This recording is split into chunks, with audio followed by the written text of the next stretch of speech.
जय श्री राम, जय श्री राम, जय श्री राम। आम ए राम जन्मभूमि अयोध्या रे पहुँचीचु।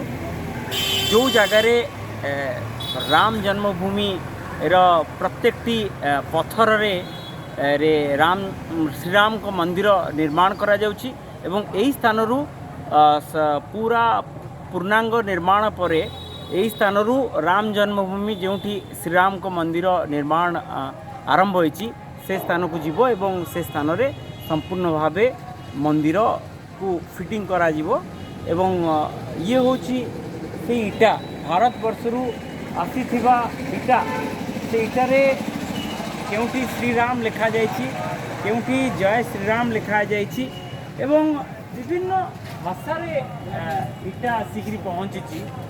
ये होछि हिंदू धर्म एवं सनातन धर्मर गोटे विश्वास एवं ए विश्वास को आधार करी सारा भारत वर्षरू इटा आसला एवं यही जगार ही इटा को स्थापन करा जाइछि एवं ओडिशारू मध्य अनेक जगह रही 32टा जिलारू मध्य इटा आसला यारी भितर ही ओडिशार जो आसीथिबा इटा रही। एपटे आम देखा चाहबू ये जगह का नाम ये होची से कार्यशाला जोठी राम जन्मभूमि राम को मंदिर पाई राम को मंदिर पाई ये समस्त पत्थर रे पूरा निर्माण करा जाइछि। एहाकू से जगह रे पूरा पूरी फिटिंग कर दिया जीवो जो पूरा जो भली भावे निर्माणर शैली रही से शैली रे ही निर्माण करा जाइछि। ए पत्थर को आपण देखि पारुथे कि भावे अति सुंदर भावे पूरा शिल्पी कारीगर द्वारा तैयारी जाइछि।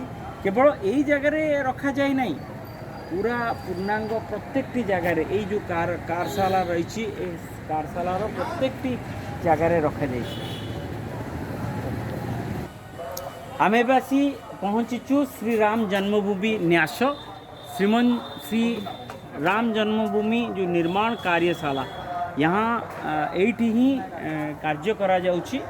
पूरा आगु को आम जीवु पूरा देखेबू जे किभली भावे ए स्थान रे शिल्पी माने निर्माण करुचंती। एही कार्यशाला निर्माण हेबा परे राम जन्मभूमि जो जगह रे राम को मंदिर निर्माण करा जीवो जो आरंभ होइछि सेही जगह को एही स्थान रु स्थानांतरित कर दिया जीवो।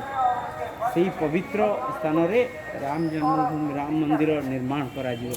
सतरे केते सुंदर लगुची अयोध्यार भूमि केते पवित्र एवं भव्य मंदिर निर्माण करा जाउची।